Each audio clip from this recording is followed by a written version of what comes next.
내년 크리스마스엔 공준생 안 보게 해주세요. 굿 럭.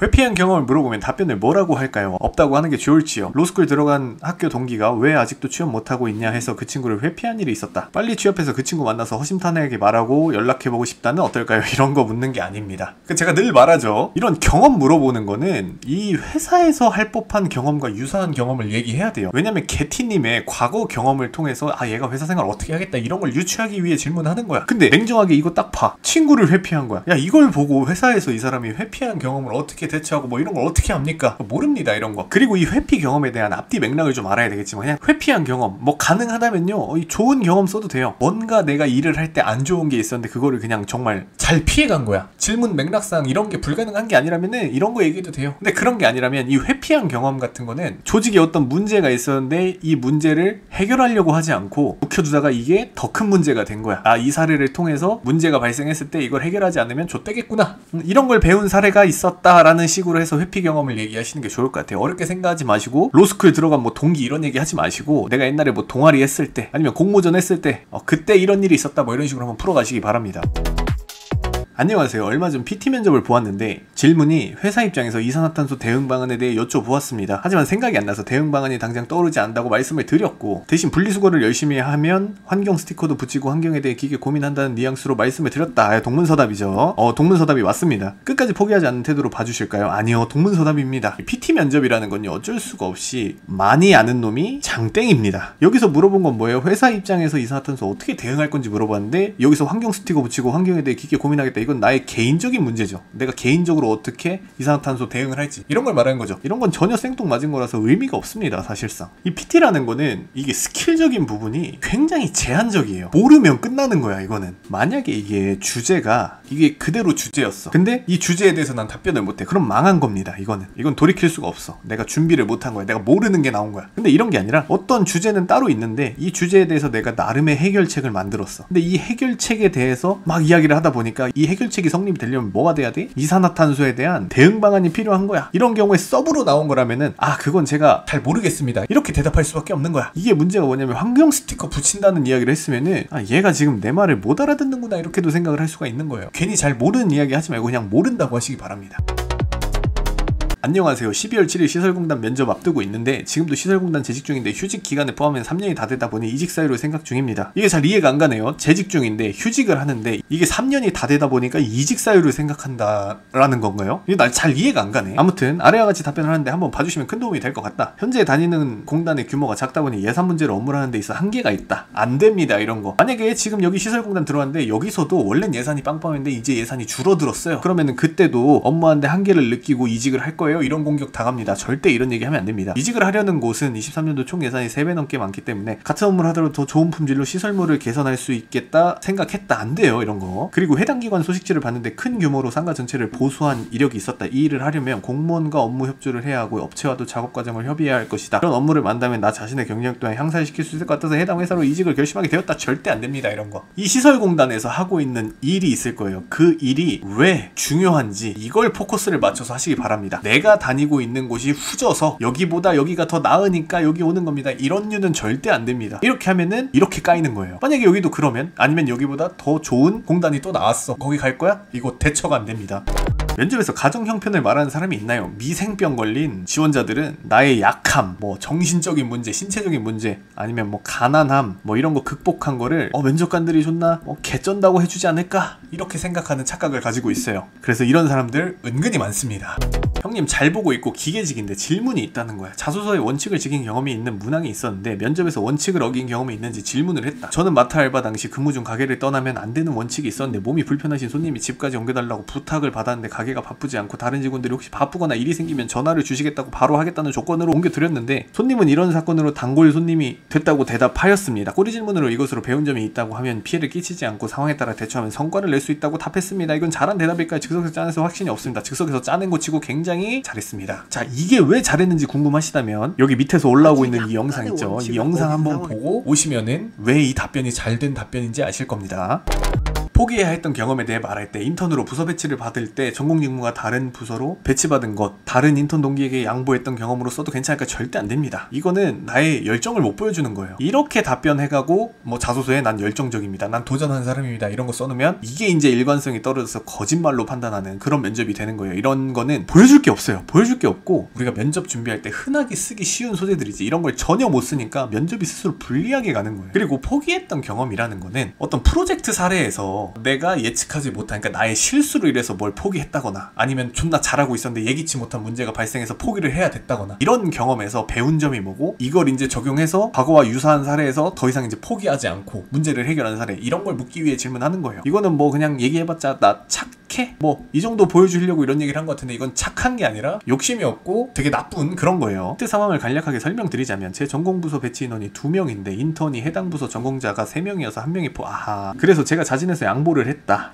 왜냐 하면 저는 대학 시절 저의 전공과 다른 프로젝트를 수상함으로써 성공시킨 경험이 있었고, 자, 이거 보면 이제 알 수 있는 거야. 요 얘기 하고 싶어서 그런 겁니다. 전공이 다른 부서로 배치받았다, 내가 자진했다, 이게 중요한 게 아니야. 이분은 뭘 얘기하고 싶은 거야? 나는 전공이 다른 프로젝트를 했는데도 거기서 수상을 한 적이 있어, 이 얘기가 하고 싶은 거예요. 이 얘기는 너무 좋은 얘기입니다. 솔직히 말하면 이 얘기만 하시고 아예 이런 얘기는 빼세요 그냥. 그래서 난 자신이 있었다, 저의 전공과 다른 부서였음에도 불구하고 제가 그 해 사업소 1등으로 우수 인턴으로 수료했고, 아하, 이것도 너무 좋은 사례입니다. 근데 이런 내용이랑 연기해서 쓰지 마세요. 따라서 다른 전공의 부서를 배치받더라도 책임감 있게 업무를 수행할 수 있다라는 뉘앙스로 답변해도 될까요? 요 두 사례는 너무 좋습니다. 근데 얘는 안 됩니다.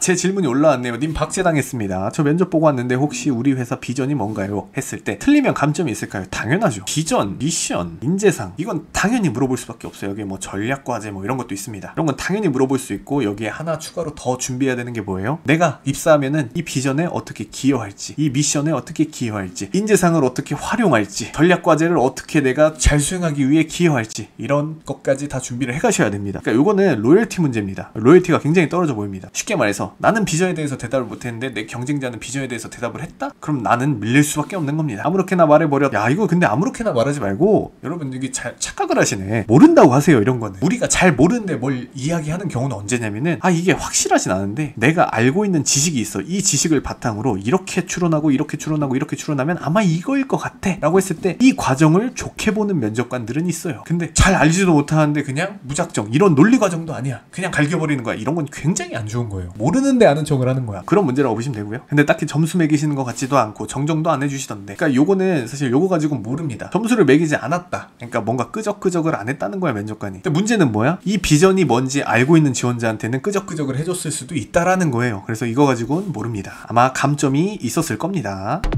형님 유튜브 항상 잘 보고 있는 기계직인데 질문이 있는데, 자소서 원칙을 지킨 경험이 있는 문항이 있는데 면접에선 원칙을 어긴 뭐야 이거 아까 했잖아. 이거 왜 또 썼어요?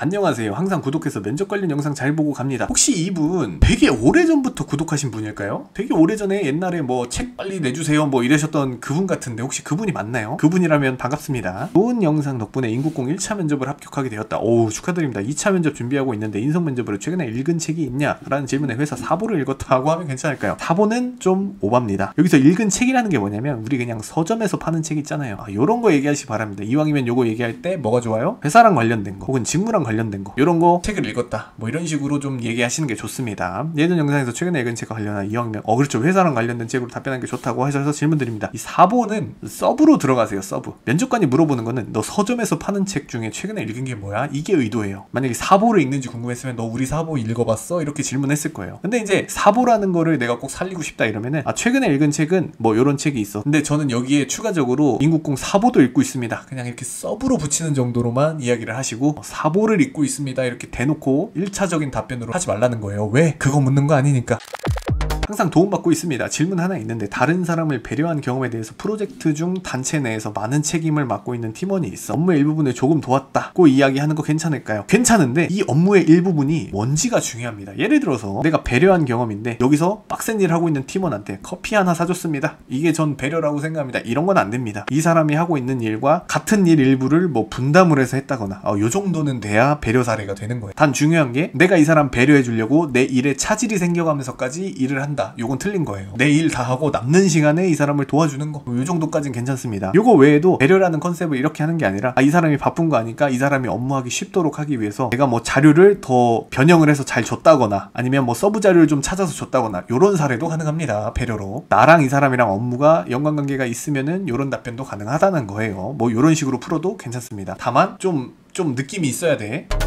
형님 저도 질문이 있는데 인생 살면서 한 번도 성공 경험이 없다. 높아봤자 2등이고 2등이면 성공입니다. 그러니까 이런 거는 내 꾸미기 나름이에요. 그러니까 셋업을 어떻게 까냐면은 이 공모전에서 입상하는 게 존나 어려워. 그래서 우리 동아리 선배들도 한 번도 입상도 해본 적이 없어. 난 입상을 목표로 했어. 근데 입상뿐만 아니라 2등을 했어. 이러면 성공이 되는 거예요. 내가 셋업을 어떻게 까는지에 따라서 다른 거예요. 물론 2등밖에 못했으니까 그럼 1등한 애들은 어떻게 1등을 한 거 같냐? 네가 과거로 돌아간다면 1등하기 위해 뭘 했을 거 같냐? 이렇게 질문하겠죠. 그렇다고 이게 성공이 아닌 건 아니라는 거예요. 각종 공모전 다 탈락하고 논문 쓴 것도 심사거절당해서 등록도 못했다. 성공 경험 딱히 없는데 어떻게 구라를 쳐야 할지 감이 안 잡힌다. 요거 사실 구라 진짜 아무것도 아닙니다. 난 이렇게 얘기하고 싶어요. 지금 여기 2등 한 거 있지. 이거 별도로 증빙 자료를 제출하는 게 아니라면요 1등 했다고 뻥치세요. 내가 그렇게 얘기하는 순간 반박을 못합니다. 뭐 전화해서 물어볼 거야 이거? 그러니까 그냥 1등이라고 하세요. 이 한 단계의 벽을 넘어서는 거. 이 벽만 넘어서도 내가 펼칠 수 있는 역량이 정말 많아집니다. 그냥 결과보단 공모전 진행하면서 느낀 점 배운 점을 결과로 해서 난 이래서 성공 경험이라고 생각한다. 이런 식으로 풀어낸 것도 하나의 방법이 될 수 있을까? 이건 정신승리죠. 성공 경험이라는 거는 명확히 내가 진짜 뭘 성공해본 경험에 대해서 묻는 거예요. 그럼 성공을 하기 위해서 나의 뭔가 전략이나 역량이 있었겠죠. 그 역량을 좀 보고 싶은 거야. 지금 여기 나오는 느낀 점이나 배운 점 이런 것들은 특히 배운 점 이런 거는 내가 뭘 실패했어. 그러니까 이 실패로 뭔가 배운 게 있어. 그럼 이 배운 점이 적용된 또 다른 사례가 있겠죠. 그럼 그 실패를 옛날 같았으면 했을 텐데 이번에 배운 점을 통해서 실패를 안 할 수 있는 거야. 그럼 얘는 뭔가 발전하는 애고 뭘 알고 있구나. 이런 걸 볼 수 있으니까 이 배운 점을 이야기하는 거고 성공이라는 거는 이 사람의 잘난 점이 뭘까? 이런 게 궁금해서 질문하는 거예요. 거기에 이제 꼬리 질문이 달렸는데 저 이번에 면접 때 그렇게 했는데 맞는 건지 궁금. 수상은 못했지만 도전함으로써 인해 배울 점이 있었다. 그리고 뭘 배웠는지 언급했는데 이게 맞는 건지. 수상을 못했지만 이라고 깔면은 이건 이미 실패 사례예요. 똑같아요. 1등을 목표로 했는데 지금 2등밖에 못했어. 이러면 실패 사례가 돼요. 근데 입상을 목표로 했는데 내가 2등을 했어. 그럼 이건 성공 사례가 되는 거예요. 오케이?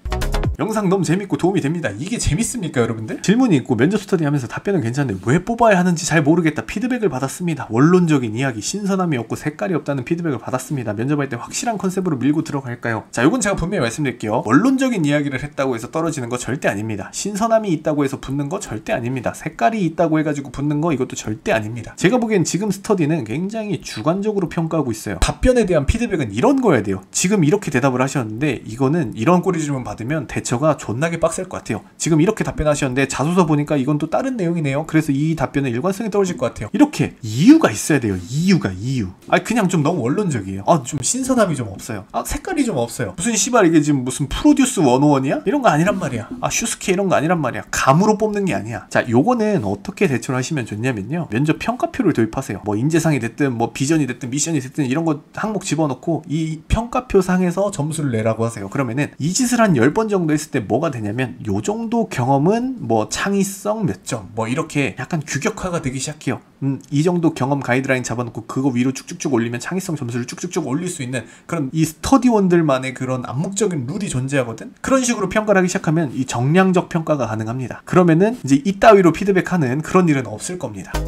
오늘 면접 보고 왔는데 MZ 소통 해결 방안에 대해 인파워먼트를 통해 해결할게요. 인파워먼트가 혹시 제가 그 알고 있는 그 뭐 권한을 주거나 뭐 권력을 주거나 뭐 이런 거 맞을까요? 근데 이게 지금 문제가 뭐냐면 소통 해결 방안 물었는데 인파워먼트는 소통하고 관련이 없는 거예요. 그러니까 이게 동문서답이야 여기서. 이때 꼬리지문은 MZ 세대 중 이러한 업무를 선호하지 않는 사람도 있다. 이런 사람들에 대해 소통 해결 방안은 뭐냐? 소통을 또 물어봤지. 그러니까 요런 거는 사실 한번 살려준 겁니다. 살짝 동문서답이 나왔는데 살려준 거야. 서포트 업무를 부여하겠다고 했다. 아무튼 이랬더니 말을 약간 바꿔서 비슷한 내용으로 다시 질문했다. 왜 다시 질문하는 줄 알아요? 이거 계속 살 기회 주는 거예요. 살 기회. 너 지금 동문서답 한 거야? 소통 방법이라고. 소통 방법 이런 거 말고 좀 제대로 좀 대답해줘. 그래서 계속 질문하는 거야. 이때부터 약간 무슨 말 하는지 모르는 상태. 이게 왜 무슨 말 하는지 모르는 상태냐면은 내 머릿속에는 그러니까 뭐 내가 준비해온 거 내가 자신 있는 답변은 그러니까 MZ세대 소통 해결 방안이 아니라 뭐 MZ세대 갈등 해결 방안. 그러니까 소통이 아니라 난 갈등 해결 방안에 대해서 알고 싶어. 난 그래서 이 얘기를 꼭 하고 싶어 하는데 면접관이 지금 소통 물어봤는데 나는 계속 이거 얘기하고 싶어가지고 동문서답이 지금 계속 나오는 거야. 그러니까 이때부터 무슨 말인지 모르는 거야. 나는 요 갈등 보여주려고 갈등 얘기하는데 얘는 자꾸 아니래. 왜 얘는 아니라고 해? 아니 난 소통이 궁금하니까 그런 거야. 그래서 서로 무슨 말하는지 모르는 상태가 되는 거야. 그러니까 딱히 해결 방안이 조직에 있어 다양한 유형의 사람이 있고 전 수동적인 직원도 필요하다고 생각합니다.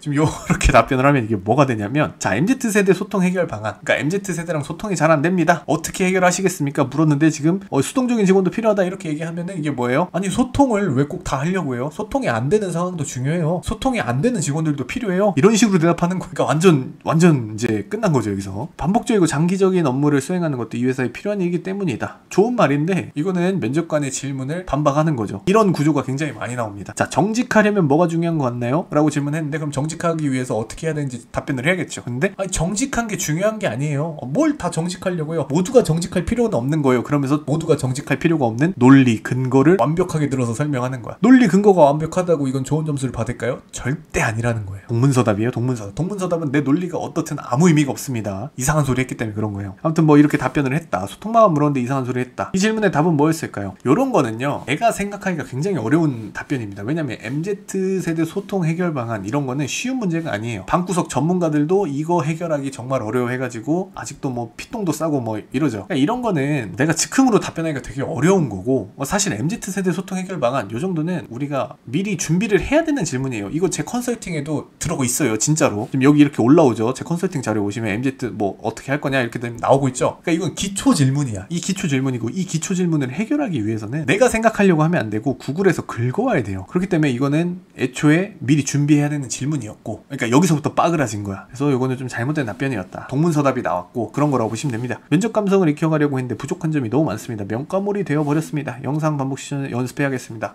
연습 화이팅 하시기 바랍니다. 형님 NC부터 면접까지 도움 많이 받았습니다. 정말 간절해서 한 번만 답변 부탁드립니다. 인성검사 질문. 야 인성검사 질문 좀 그만하세요 여러분들. 이미 제가 만든 영상으로 충분합니다. 여러분 이거 나 안 읽었거든? 안 읽고 대충 무슨 내용인지 내가 봐드릴게요. 내가 아니면 사과하겠습니다. 인성검사 문항 뭐 존나 약간 압박 심한 거 있지. 뭐 예를 들어서 나는 뭐 싫어하는 사람이 있다. 이거 어떻게 대답해야 돼요? 이거 맞다고 해야 돼요? 예스라고 해야 돼요? 노라고 해야 돼요? 아니면은 저는 귀신이 보인다. 이거는 아니다라고 해야 돼요? 아니면 매우 아니다라고 해야 돼요? 이런 거 좀 그만 물어봐. 그리고 앞에서는 사람이 싫다고 얘기했는데 여기서는 모든 사람을 싫어하는 건 아니다. 또 이렇게 문항이 있으면 이거 어떻게 선택해야 돼요?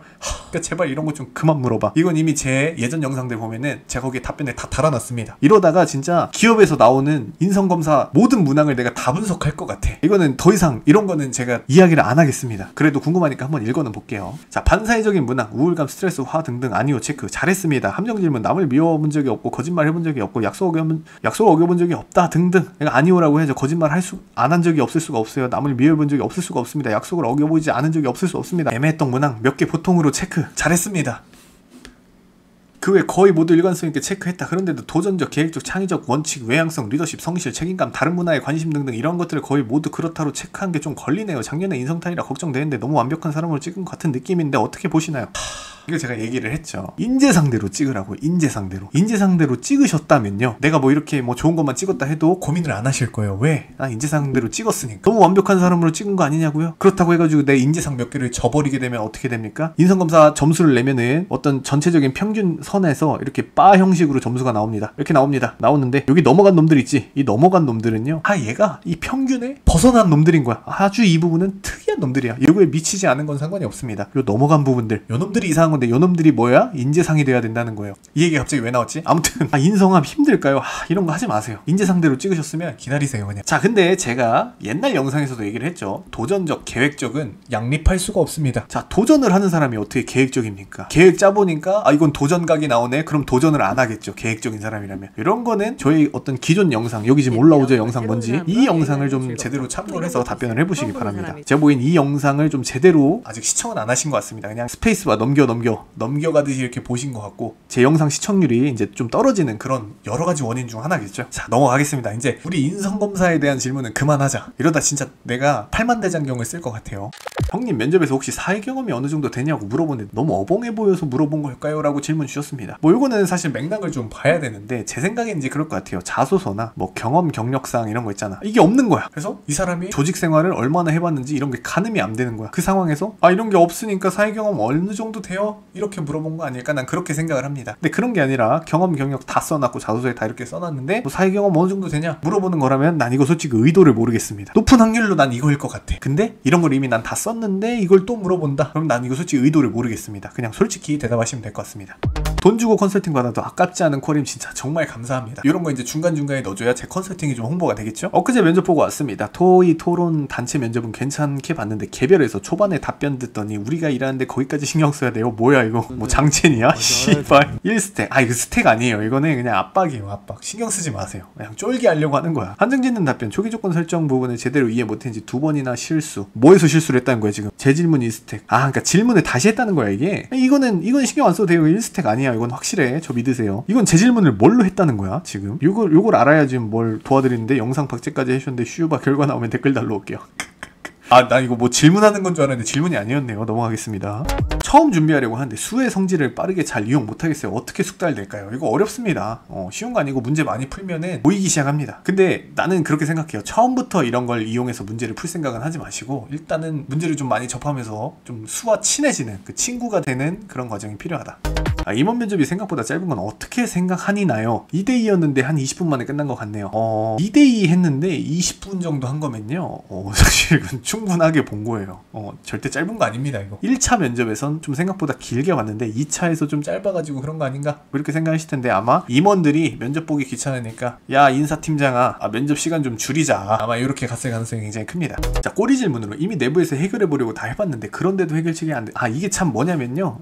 그 내부 고발에 관한 영상이에요. 내부 고발에서 내가 어떻게 하라고 했어? 내부 고발에 대해서 부정적으로 생각해라. 이렇게 피드백을 드렸는데 요 배경에서 질문 주신 겁니다. 이미 내부에서 해결해 보려고 다 해봤는데 그런데도 해결이 안 돼서 내부 고발한 걸 수도 있지 않을까요? 이것도 부정적으로 생각하시나요? 이렇게 질문 주셨습니다. 이런 질문에 어떻게 답해야 되냐? 이런 거 아주 좋은 질문입니다. 자, 이런 거는요 모른다고 하시기 바랍니다. 제가 옛날에 어디선가 말을 했죠. 모든 면접 질문에 다 대답해야 되는 건 아니에요. 특히 이런 내부 고발과 같이 아니면은 뭐 노조냐 사측이냐 뭐가 더 중요하냐 뭐 이런 것처럼 첨예한 대립이 있고 우리가 함부로 결론을 낼 수 없는 것들, 이런 거는 우리가 답하면 안 됩니다. 답변을 질질질 끌고 이건 두 줄 세 줄이 막 넘어갈 수도 있어요. 최대한 이게 민감한 문제다라는 걸 내 답변으로 드러내야 되기 때문에 명확하게 딱 짚고 가는 게 아니라 모른다, 모르겠다, 존나 어렵다, 씨발 뭐 이런 식으로 가는 거예요. 제가 요거 이제 모범 답변을 하나 따드리자면 전 잘 모르겠습니다. 앞서 말씀드렸듯이 내부 고발에 대한 부정적인 문제로 인해서 아무리 기존의 해결 방법이 먹히지 않았다 하더라도 내부 고발을 하게 되면 더 큰 문제가 발생할 수도 있기 때문에 저는 이런 경우라면 어떻게 대처해야 될지 잘 모르겠습니다. 만약에 기존의 시스템으로 이런 것들이 불가능하다면은 이번 계기를 통해서 이걸 해결할 수 있는 기구를 신설하는 것도 중요하다고 생각하지만 뭐 이런 것들 또한 안 된다면은 이건 어떻게 해결해야 될지 잘 모르겠습니다. 이렇게 가시기 바랍니다.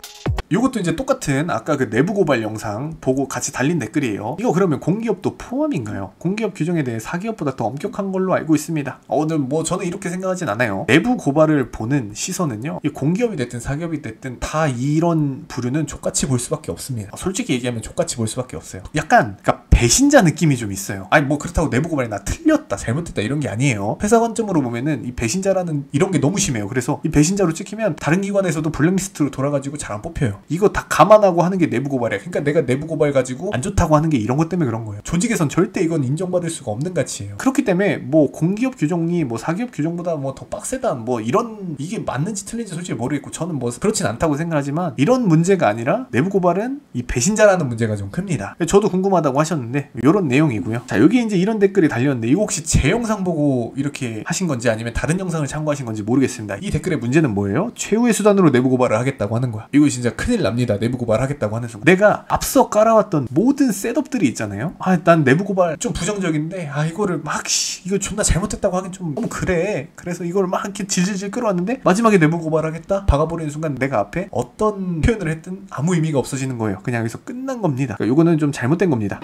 안녕하세요. 지원 동기는 이 회사가 아니면 할 수 없는 것을 말하라고 하신 걸 자주 들었습니다. 맞습니다. 회사가 신생이라 정보가 없고 차별점을 정말 못 찾을 땐 어떻게 대처하는 게 공격이 적게 들어올지 궁금합니다. 하하. 옛날에 제 구독자 중에 되게 마이너한 건설사에 지원하시는 분이 있었어요. 이분도 지금 버니민트님과 똑같은 질문을 하셨습니다. 이 실제 마이너한 건설사가 뭐였냐면은 런칭한 지 얼마 안 됐고 얘네가 딱히 보여준 게 없어. 그리고 지금 건물 짓고 있어. 이런 데였어요. 나는 그 당시에 모든 지원 동기를 다 찾을 수 있다고 생각하는 입장이었어. 그래서 가져와봐라 해가지고 내가 카톡으로 라이브로 상담을 해줬어요. 근데 나도 병신인 게 못 찾았어요, 이거를. 이거 도저히 모르겠습니다. 이 기업은 여기 말한 것처럼 정보도 너무 없고 차별점도 없어가지고 제가 진짜 못 찾겠습니다. 못 도와드리겠습니다. 죄송합니다 하고 이거 해결책을 못 찾아줬던 적이 있습니다. 근데 사실은 그 뒤에 좀 고민을 하다 보니까 찾았어요. 제 나름대로 찾았습니다. 찾았는데 내가 말하는 이런 거 있잖아. 이 회사 사업을 해보고 싶다거나 아니면 이 회사의 장점을 이야기한다거나 이런 것들이 사실은 보통 우리가 준비하는 기업들이 메이저 공기업 아니면 대기업 뭐 중견기업 요 정도 되니까 이런 것들이 사실 있어요. 있는데 우리 존나 극단적으로 얘기해서 조쏘야. 조쏘에 씨발 이런 게 어딨어. 이게 있으면 이게 조쏘야? 조쏘 아니란 말이에요.